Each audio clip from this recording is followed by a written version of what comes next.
with my garlic, I like to pinch the heads off and soak them overnight to get them started.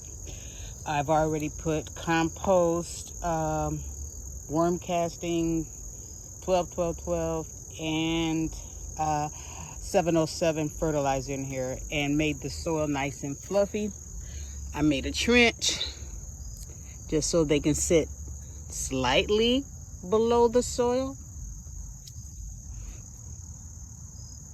with the head up and the tail down. So I'm doing 5 in each row. You'd be amazed at how little garlic you got.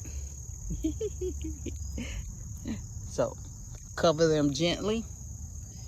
And it's gonna rain today, so I'm getting them out here right now. Yes.